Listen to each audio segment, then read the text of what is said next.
Excellent. Well, welcome to our Implementing and Adopting Change a Maternity Lens session. My name's Darren and I'm part of the Q team. I lead on strategy and business development for Q. And I'm really pleased to be able to bring this session to you today. We're really interested within Q in the challenges that maternity faces, but obviously a really important thing for us as well is how you adopt different changes and successful programs and projects that other people use, and feel that this is a really, really good example of it. Before I introduce people, could I just ask you to move the slide on one, and I'll give you a little bit of a background of who we are.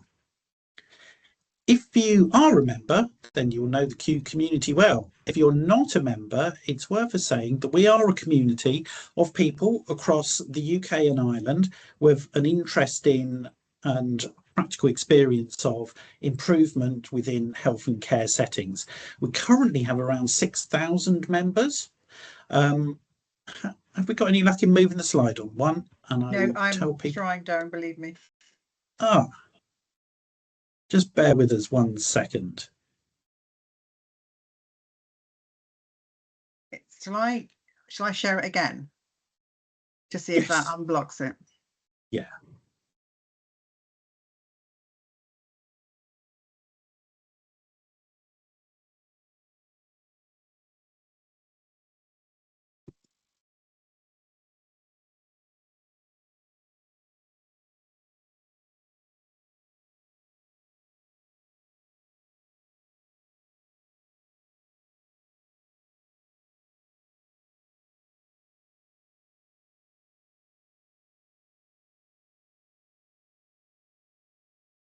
Very good. Yeah, as you see on there, we are a community of thousands of people. We are always looking for new members though, so if you do have an interest in the improvement space and feel you could both contribute and get a lot from our community, then please come and join us. If you whip your phone out and set on that QR code there, it will take you directly to our application page and you will be able to join. We would really look forward to seeing you. As for this session, if you do have any questions, then please do pop them in the sidebar. We will also have an opportunity for questions at the end. The slides will be available to people if people are interested in that. If you have any technical issues, then also put those in the sidebar. We are recording this session and we will cut off some of the stuff from the beginning and end, but it will be available after the end of the session, and we'll put it on YouTube. If you would like to use the closed captions, then they are available to you. Let me just check how. If you click on the bottom of the screen under more, you will see CC for closed captions, and that will give you access to those. What I would like to do is take the opportunity to introduce both of our speakers, Sarah and Nina. Professor Sara Kenyon is a professor of evidence-based maternity care at the University of Birmingham and a midwife by background. She leads the maternity theme of IHR Applied Research Collaboration, the ARC, in the West Midlands. She's also the chief investigator for the IHOLDS trial. She's a fellow of the RCM and a fellow of the RCOG and NIHR senior investigator. Nina Johns is a consultant obstetrician and clinical director for Obstetrics at the Royal Wolverhampton NHS Trust. She has an extensive clinical experience and has led maternity services locally and regionally. She has been on the NHSE National Maternity and Neonatal Stakeholder Council since January 24.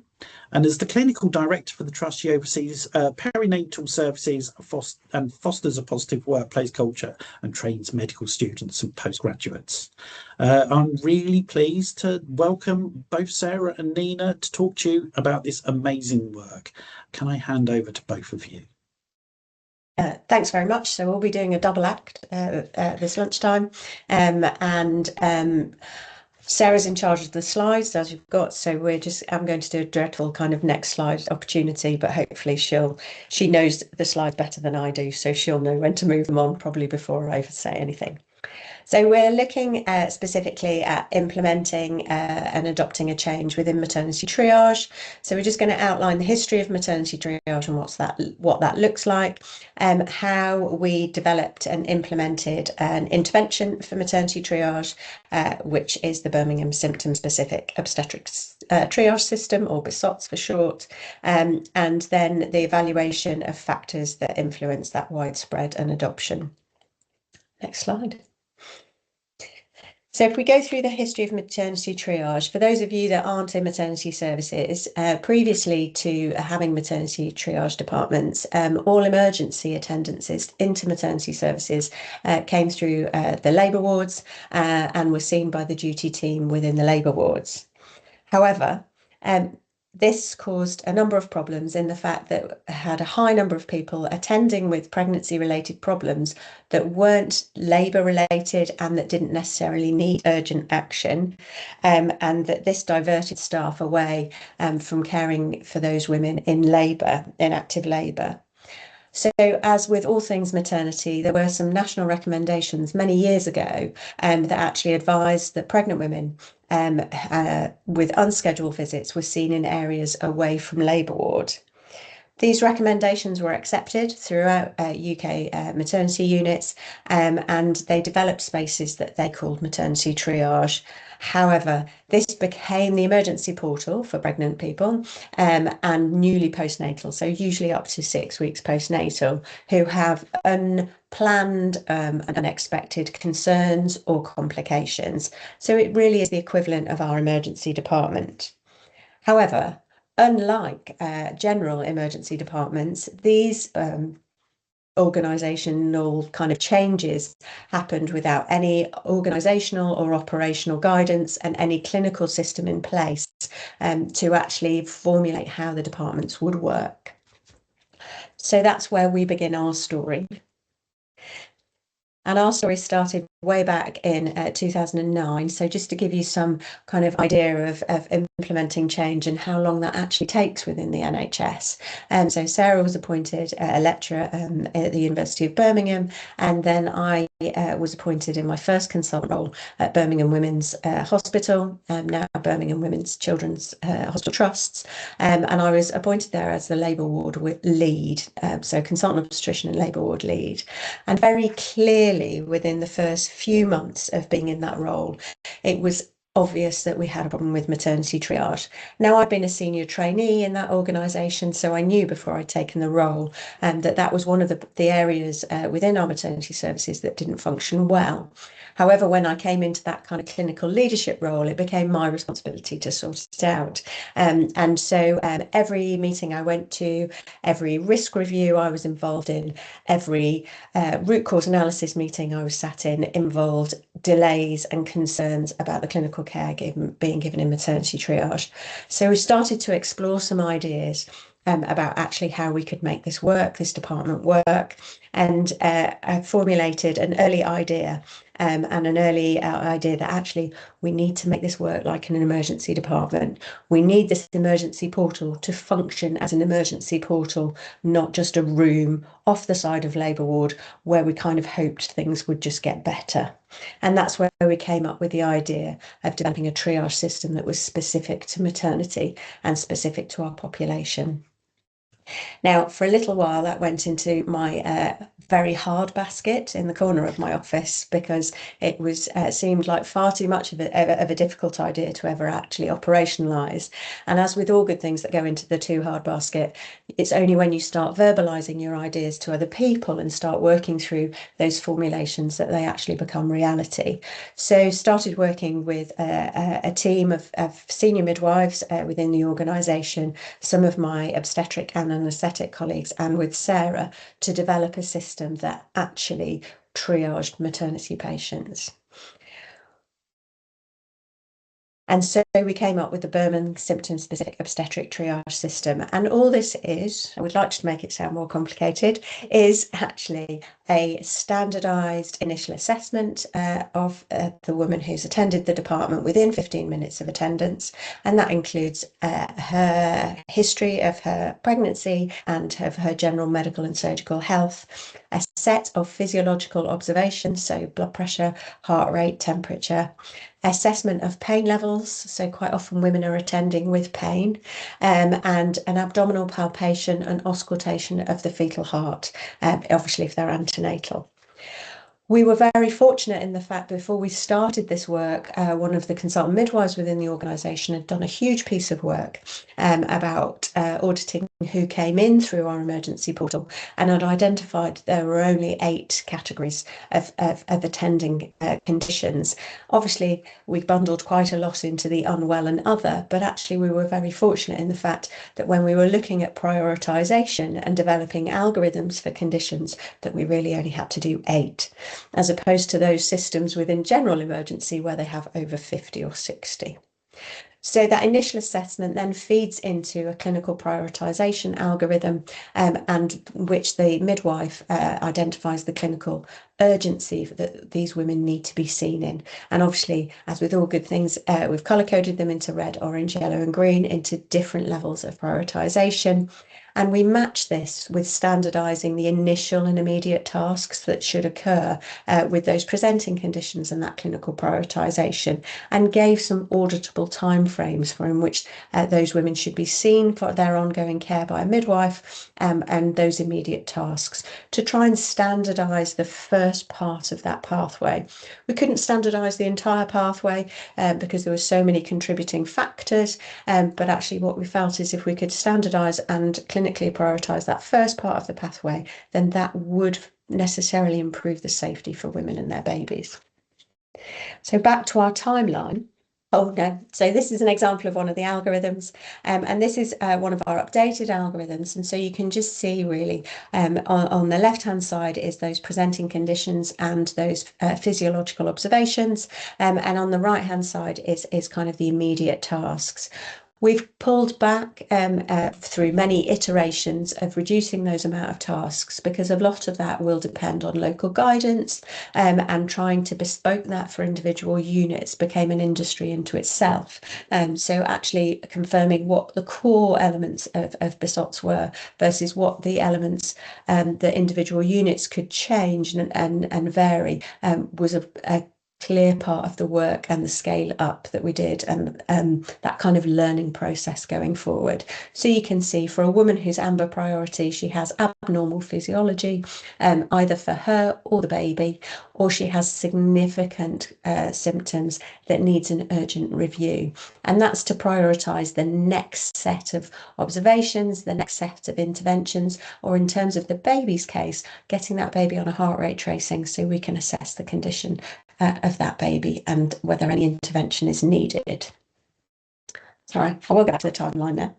So we launched, when I said it went into the too hard basket, so we went from 2010 to 2013. We launched at Birmingham Women's Hospital in April of 2013. We were shadow triaging people for some time before that because the senior midwives who were involved in the development of the tool also worked a lot of clinical sessions in triage, and so they were very heavily involved in launching it and being there to actually start with the implementation locally. We learned lots of things from that implementation, and we evaluated that initial implementation with the help of the academic guidance of Sarah and her team at NIHR. And what we found is that women were seen quicker by midwives and doctors, that there was a consistency for the midwives, so it didn't matter who the midwife was on duty or what grade the midwife was on duty, that they actually prioritised the women in the same with what they presented with.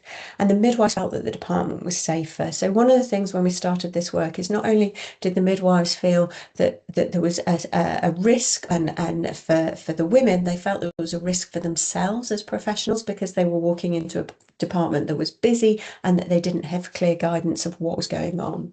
And it helped them give oversight of the whole department. They could see how many women were there, how many women were waiting for their initial triage, and of those women who had been triaged, how many of them were in the urgent categories or the less urgent categories. And a survey that we did at the same time showed that actually nationally very few units used any formal system to clinically prioritise the women coming through their emergency portal. So what we did beyond that was then we rolled out to 3 further units across the West Midlands, because we felt that it was important to know whether this system worked within the women's, because we designed it, we worked there, we were highly motivated, and we knew the system inside and out, or whether actually the system stood by itself in 3 other units. And what we found, and we evaluated the implementation there, we found the importance that actually the multi-professional buy-in was key, that actually the physical space that your emergency portal occupied was really important, and that having the correct midwifery and medical staffing was key to the success of using any tool. And that we identified that actually these areas needed just to be for maternity triage. Now, once we'd gone out to 3 units, we had a national consensus meeting to try and ask the question whether did we need to do some huge trial to show that this would be an improvement for maternity services, or actually was there no equipoise, and that actually we'd shown that we improved the time these women were seen, and therefore that would necessarily make it safer for women. We were very fortunate that everyone agreed we didn't need to do a huge trial. And we also sought support then from the Royal Colleges for further implement and wider implementation across the country, and they supported our implementation. So we started training other units using face-to-face training within Birmingham, an all-day training day. And these people came to us usually by word of mouth. They'd heard what the work that we were doing, and they were highly motivated innovators. So they were the first part of that curve, that innovation curve. And so we started doing these training days, teaching people how to use the system, giving them the tools to implement the system, and setting them free to implement the system within their units. And that was our model for scale up. We had some support from the local AHSN, and we were nominated for and awarded 2 of their safety awards that year, and that was for the innovation, the local innovation award, but also the patient safety award. And so it was recognised that this was an innovation that could have substantial changes throughout maternity care, and that we were slowly increasing that scale and spread. However, we were fortunate at that time that actually it was recognised that triage was an issue in many maternity units, and that actually that enforced the importance of having structured systems by which to manage your emergency portal. And then we had COVID.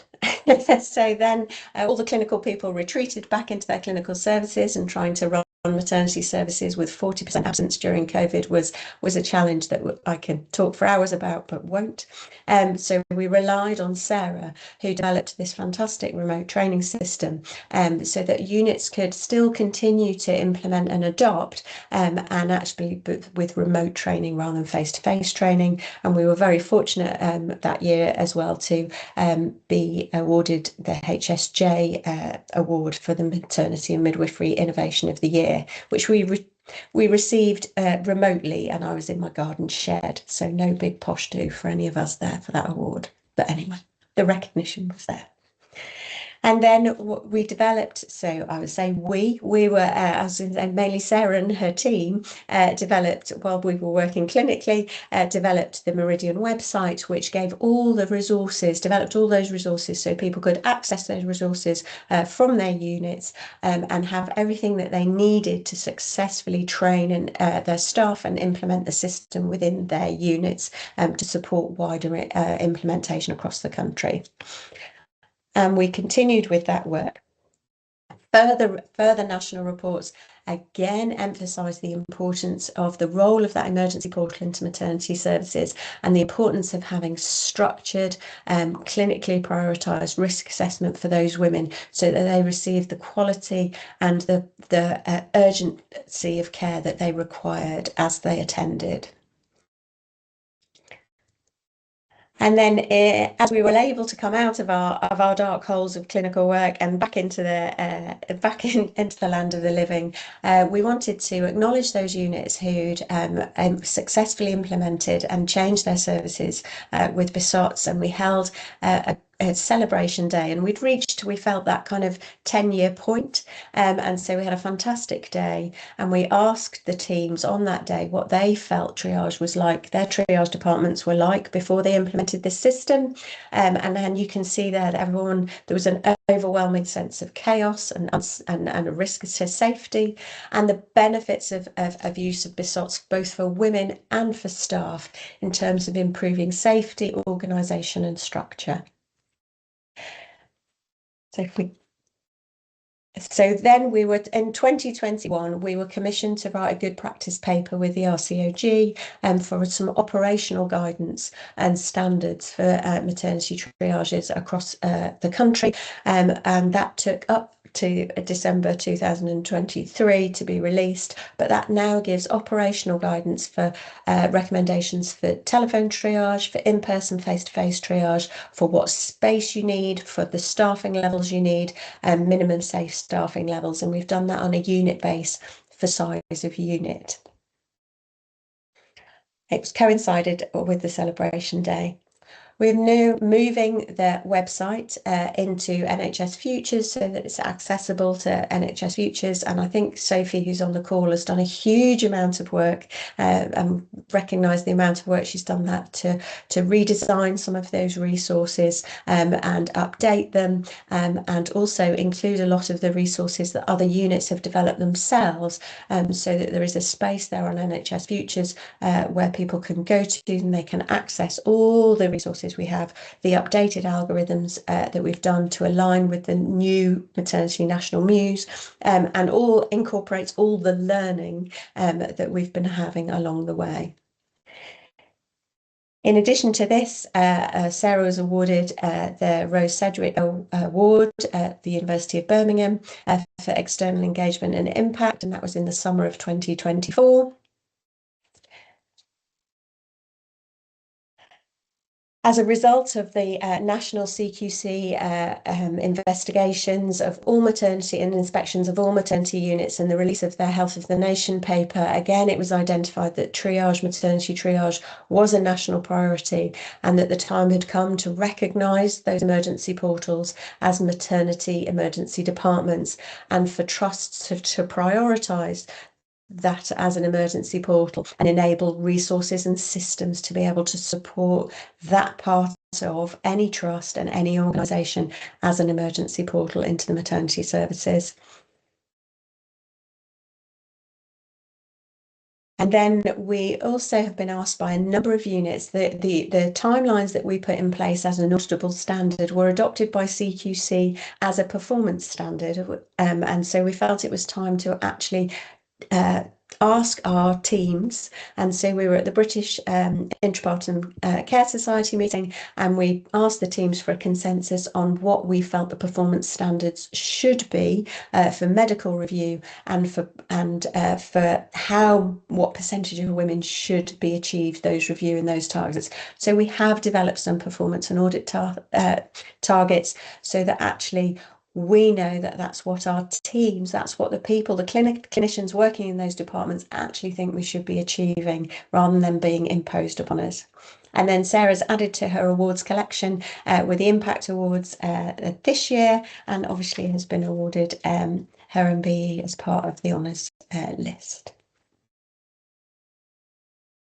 So there are currently 132 units using BSOTS. Obviously, you can see there's a spread. The vast majority of maternity units within England, but also Wales, and we've reached into Scotland, and also dipped into the Southern Hemisphere, into Australia and New Zealand. And so I'm going to hand over to Sarah. So thanks very much, Nina. I've got to do both now, so see how that goes. Okay, so I think our lessons have come in terms of implementation over a period of years, but we've also done a piece of work using implementation science to kind of really organise how implementation is more likely to work. So I think triage before BSOTS is less organised, chaotic, with an unmanageable workload, no prioritisation of women, long waits and a perceived lack of control. And after BSOTS, it's safer, it's structured, less chaotic, a systematic way of prioritising women, providing timely care, workload feels manageable, improved staff morale and fewer complaints. I always start when I'm talking to people about BSOTS because within maternity, it can be really chaotic in triage. It tends to be the emergency portal without any acknowledgement that that's what it is. So you see unscheduled pregnancy related attendances from women, booked appointments, and then it seems to be used as a kind of, I'm not quite sure what to do with her, so I'm going to send her to triage place. So we definitely found a lot of mess within triage that was completely unacknowledged. I always go back to the ED analogy and people immediately get it. When you go to ED, a nurse sees you, does a set of observations on you and prioritises you. She's not on the phone to 111 because that is commonly what happens, deciding who in maternity, deciding who needs to come in. She's not faced with a department that has booked work going on at the same time and everyone in the hospital is sending people down to be reviewed because the doctor's there. And that really helps people understand the mess that maternity triage was before. Okay, so the key ingredients are really part of a jigsaw puzzle and you can't really miss any of them out because they're all part of making sure it works properly. Almost the most important thing is kind of strategic buy-in and support from all levels of leadership. So from the senior leadership team down to the matrons, down to the triage leads on the floor. The triage lead need to be identified, they need to lead the department, and they need the freedom to make improvements. Repeatedly, we see the regulatory authorities going into maternity units and suddenly the trust identify resource and implement BSOTS, and you find those on midwives on the floor have been shouting about wanting it for years. So I think that's really a bit sad, but I guess at the end of the day, it can't be done without the resource. And that's a really important lesson. So we need a clear identity for it. People can't be unclear where women are going and they need to come to one place. It needs to be ideally near labour ward. You need to move all that non-triage activity away, and so the triage staff need to be protected, not be the first to be used as part of escalation. Just those 3 sentences can actually show you that actually it's system level change that needs to happen to put this system in successfully, because moving, even recognising it as the emergency portal and moving on all that non-triage activity can take a long time and take a lot of thought. So in terms of the training of staff, that's a really important element. So training for those who work in BSOTS, training for all the staff, depending on their involvement. So, you know, overall, everyone needs to understand that's what we use. New staff need to shadow experience. Staff core midwifery team is what works best. The midwives who are trained and familiar in the system. And rotating staff through triage, but making sure you don't lose that core, otherwise it just won't work as well as it could do. So relocating telephone triage away from the clinical area, that doesn't need to be done 24 hours a day because at 2 o'clock in the morning there aren't many calls, but it does need to be done during the day. I think maternity services probably need to do quite a lot of work around their access to maternity services more generally, because quite often you find people ringing triage because that's the only place they can find to ring about things that aren't necessarily triage related. Having a dedicated room for triage that's only used for triage and sufficient clinical rooms to allow ongoing care to happen in a timely way. Having enough waiting area for the volume of women and a dedicated triage office. I remember when I first started work on this with Nina, it was 2 rooms at the back of antenatal clinic, wasn't it, Nina? And just even kind of pulling it out of there and getting it into a place next to delivery suite. And we started with not enough rooms too, if you remember. It's only as time went on that we learned how many rooms we needed. So we've talked about this all the way through, and Nina has also described the fact that, you know, her MDT approach to things was incredibly important. The women, you need a really good buy-in from the obstetricians because the women are sick and some of them are, and then you need buy-in. So the lead obstetrician for triage is really important. An MDT approach to those who work in there, and ideally in triage included on the consultant ward round, because it's part of delivery suite, then it can influence how busy the impact on delivery suite or labour ward. Having enough staff, both obstetric, midwifery and support staff, based on the RCOG green paper, is really important. So, it's really a no-brainer. You don't need many staff if you're a tiny unit, but if you're a very, very busy unit like the women's or Liverpool that do 8,000-10,000 births a year, you need 5 or 6 midwives working in there because that's how busy it is. The core team are experienced and confident, and an escalation policy if either the midwives are off sick or the medics can't come because they're busy elsewhere. The integration of BSOTS within the maternity EPR systems, won't be surprised to hear that there are numerous EPRs used within maternity services, but it is integrated into Gynaecology, K2 and Cerner, and some of the companies won't integrate it into their core foundation system, so that can be very problematic. But I think that's definitely made a difference to how many sites use it, because we're becoming increasingly paperless and going on to use the EPRs. Regular review of triage data to identify workload peaks of time, delays and staffing levels. The aim for continuous improvement, that is such a beautiful set of words, but quite often, unfortunately, it's used to beat people with if they're not doing things within the certain time frame. That's actually, it should be used to improve things, because it's not BSOTS not working, it'll be one of the factors around it not working, either not enough staff or not good buy-in or not sufficient space. So also triangulating your data from clinical incidents, episodes of escalation and feedback from women and staff is also part of your safety, because it shouldn't just be a process issue. You need to consider everything around it and look in detail at the clinical instance and see if there's anything that's gone wrong or could have been done better. I think the triage lead working clinically is really important to try and identify the culture in triage and making sure that BSOTS is run with fidelity. Midwives, I'm sure, like everyone else in the NHS, can be quite difficult, and this is a very different way of working, because one midwife does the triage in most units and other midwives do the ongoing care, and that's a big change of practice that can take a while to become implemented. But it's important to continue it because it does work and it is safer. And then the website. I mean, Nina mentioned the website.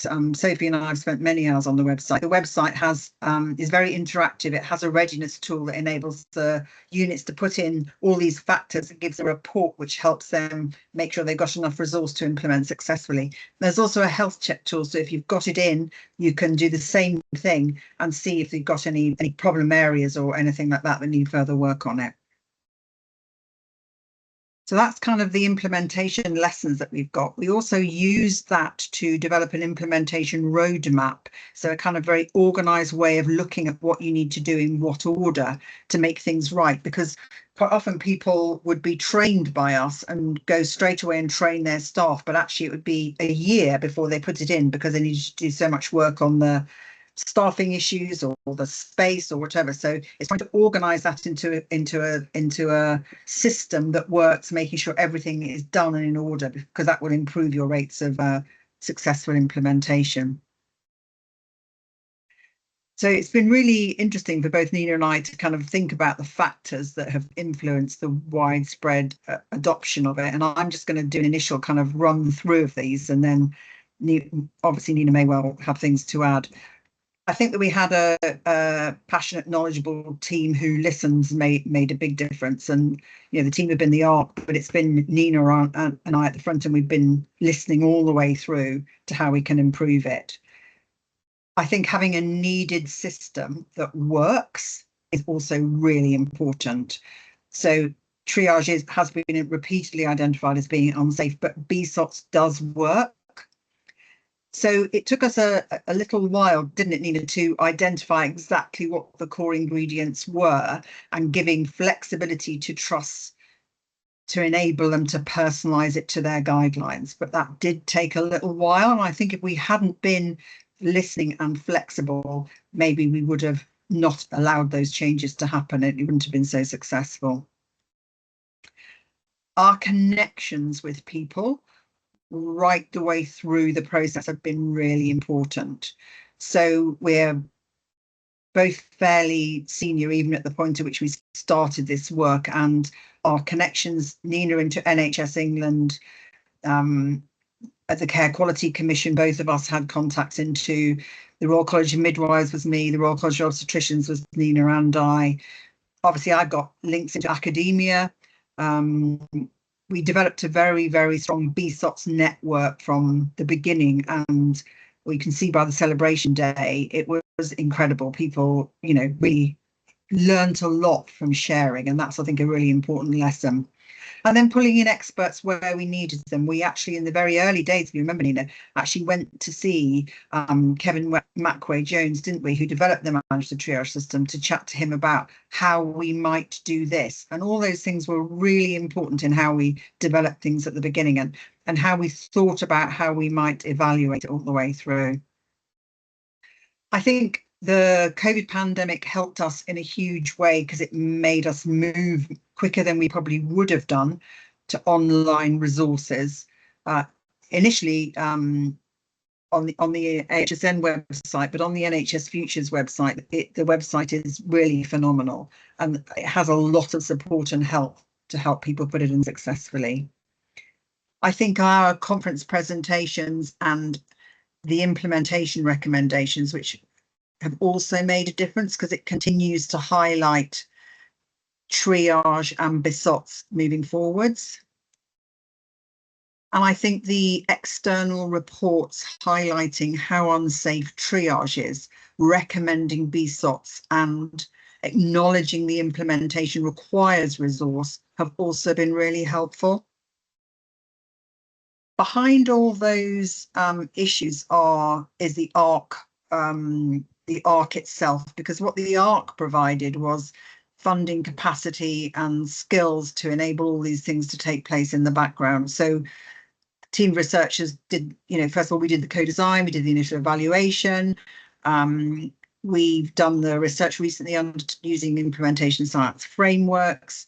We've developed the paperwork, the training, the supporting documentation. We've dealt with the contracts and the EPR integrations. We've developed and delivered the training to over 100 clinical staff. We've done all the remote training materials and the subsequent move to the NHS Futures. We hosted the learning and sharing event, and we developed the new NHS Futures page. I think without that support, I think it wouldn't have developed in the same way with the same fidelity. But I guess it's time to pass over to you, Nina, and see if you want to add anything at this point.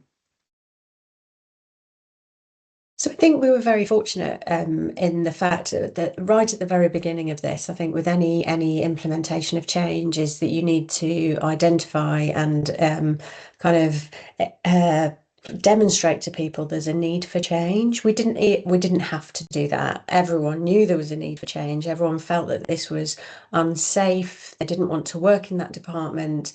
They didn't feel that they were giving good care or that they were able to give good care. So I think right from the very beginning, we were really fortunate in the fact that actually the need, everyone knew there was a problem, and so everyone knew there was a need. It was desperately needed, and I think that's what brought people together right at the very beginning. So that group of passionate and knowledgeable people right at the very beginning is key. And I still to this day, I don't think I've ever asked a group of people to do some work and they've done it with such efficiency, enthusiasm and kind of passion for change as this project. Everyone wanted it to change, and that's how we kind of knew that we were onto something, you know, meaty that needed to change. I think as an NHS clinician, you're constantly trying to improve your services, you're constantly trying to change, you're constantly trying to do all of these things, but it's not your day job. your day job is actually seeing patients, being in the clinical spaces, doing your on calls, being on labour ward, being in clinic. So so having the time and the resources to do this, you need a team to be able to push things forward.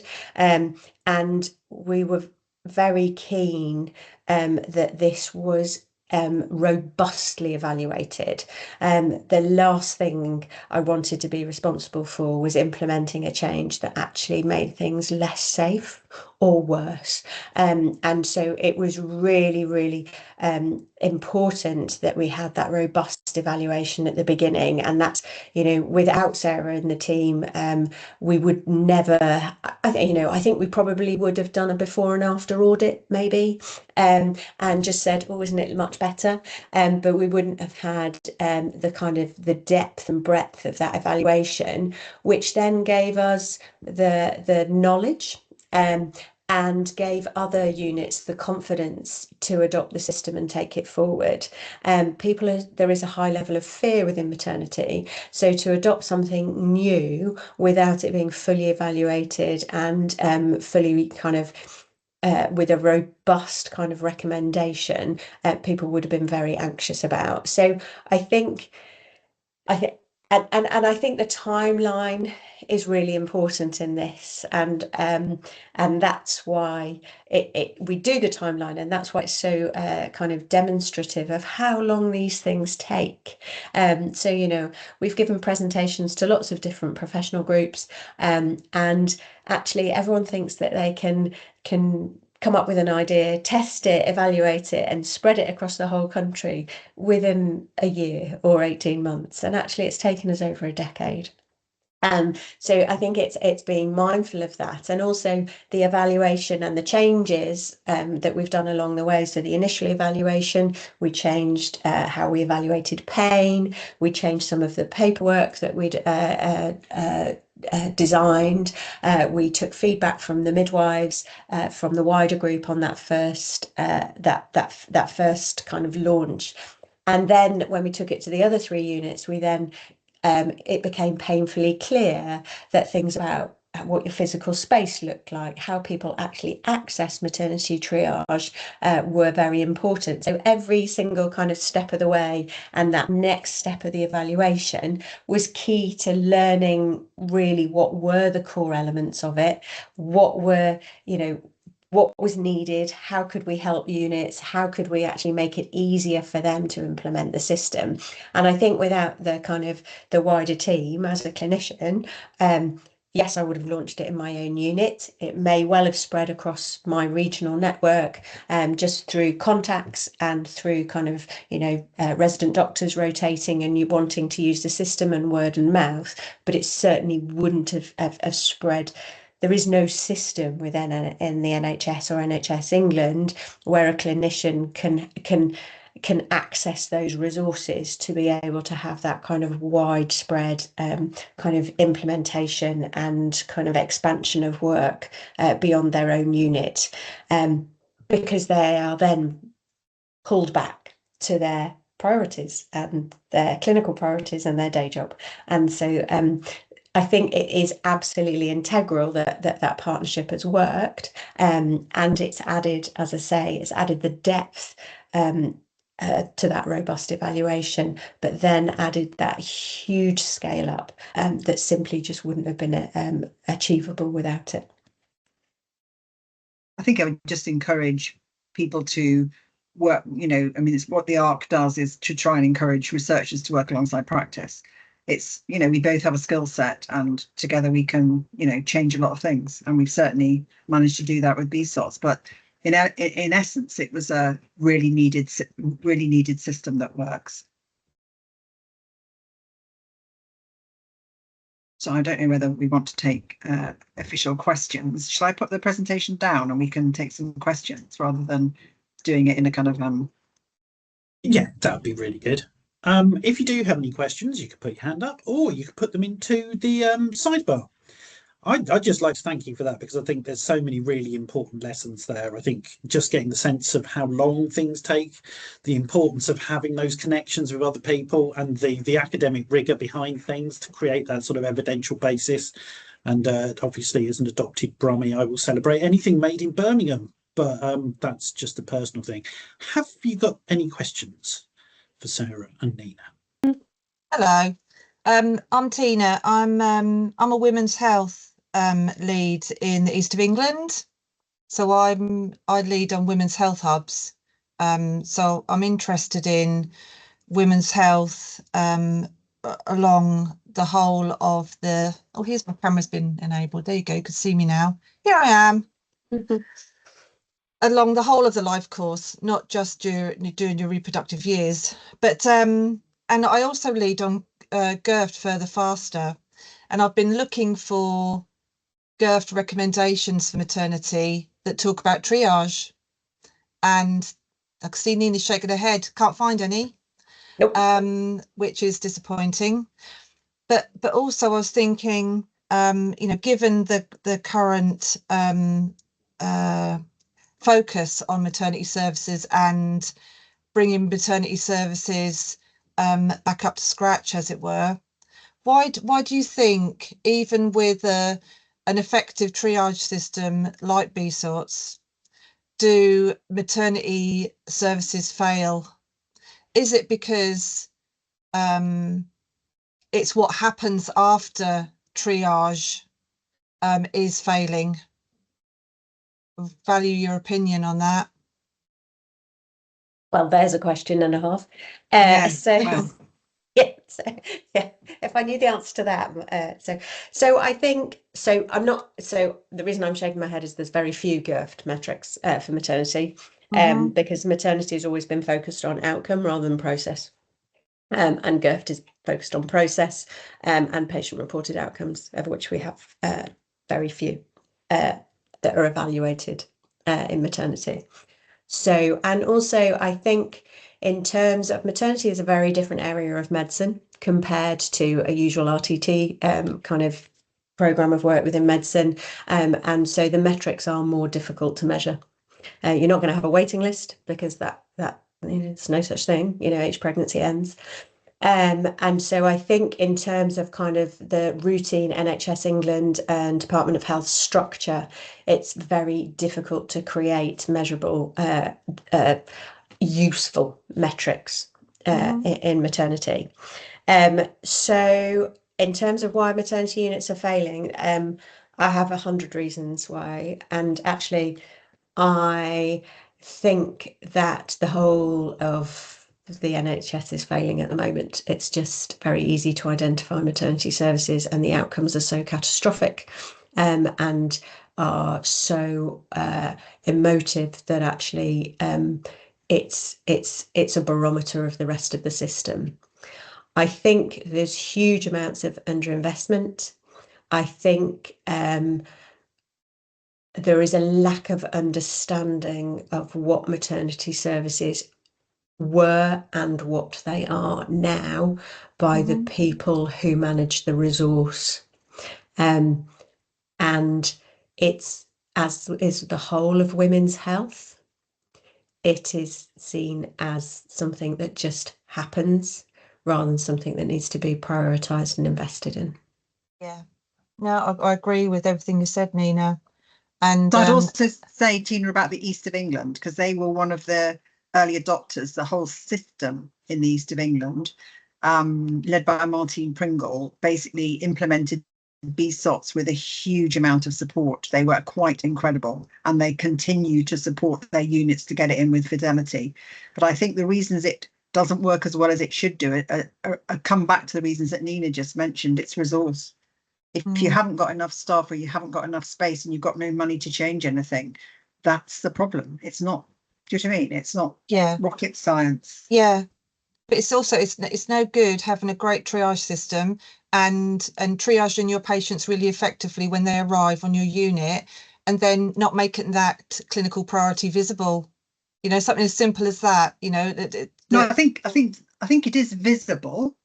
I think the system enables. So before, people used to just wait in the waiting area. And what actually used to happen, well, first of all, the waiting area held a hugely different amount of people. It held the people who'd come in with bleeding, some bleeding, obviously the ones who are really sick get picked up straight away. They're perfectly obvious. But the thing about pregnant women is that their physiological systems are different and they don't look as ill as people, because obviously they're fit and healthy, and you can't assess the baby without obviously lying woman down, listening to the heart rate, and even that's a sort of fairly elementary prediction of how the baby is. But people just used to wait with the booked women for appointments, the telephone going at the same time, and everything being sent there for review. So it was it was actually the most unsafe place in the world, and how the midwives ever managed that, I have no idea. At least this enables you to, as soon as a woman comes in, do a set of observations and identify those women that need your care, because there are not that many of them. I think the issue now is they are identified. What used to happen before is that women low risk, you take people in the order in which they arrive, and the low risk women just wait to be seen. They're not sat back outside. So you just end up with a complete block. Whereas this enables the lower risk women, the yellow and green women, to be sat back outside, just like they are in ED. They're not sat outside the block. You can still see them if they deteriorate, but they're not blocking a bed. I'm not being rude, but they're not. It enables you to identify who does need to be seen within the area. So I think it does help identify the women. It doesn't mean that it's always perfect, because nobody is ever always perfect. I mean, we are always going to have catastrophes in maternity, because that's the nature of the game. Yeah. Thank you. Even when everything's perfect. Has anybody else got any questions here?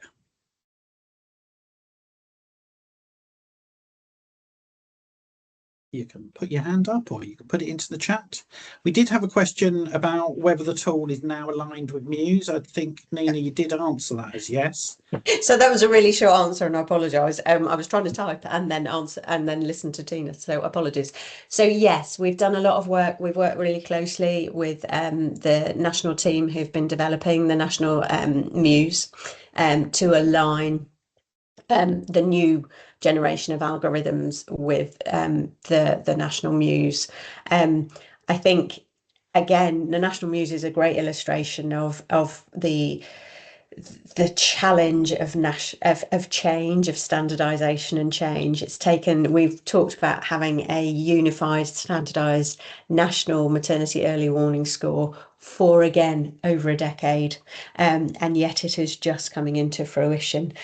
So I think it's actually we were really keen that we aligned those pieces of work, and so that they weren't conflicting for the frontline teams. So yeah, the new generation of algorithms align with that on purpose. Excellent. Has anybody else got any questions?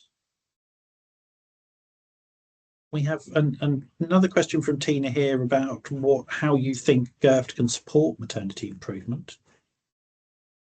Yeah, so I think that comes down to NHS politics, in the fact that actually it depends what is prioritised and how within the Department of Health and NHS England. And so I think it would be trying to find a meaningful GIRFT metric that would actually kind of measure safety and quality, or a series of metrics. And I think that is quite difficult because of the nature of some of our work is planned, a lot of our work is emergency. Halfway through a labour, a planned plan, as it were, can go out of the window and you end up with an emergency plan. So I think that is one of the challenges with maternity. I think it would help in the terms of that would bring it into kind of the recognised performance KPIs and data set that NHS England and the Department of Health recognise. I do think there is some work ongoing and will probably come out of the national inquiry as a maternity safety kind of standard set. And I think the challenge is, though, as soon as you start with a metric, any measure that you include in a metric suddenly stops being useful. And I think we saw that with measuring caesarean section rates, 20 years ago, is that actually people were held to task on their caesarean section rate for their unit, and that influenced behaviour and decision making within the clinical space. So I think that's why it's so challenging, is actually finding some metrics that that can represent safety and quality without creating harm potentially, with everyone measuring that and being held to account with their performance on that target. So I think it is really, really difficult. But I think there is some work ongoing, and I'm sure we will see it come 2026. Thank you. Do we have any other questions?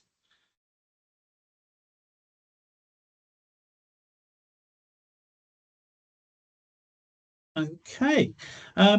Thank you very much, Sarah and Nina.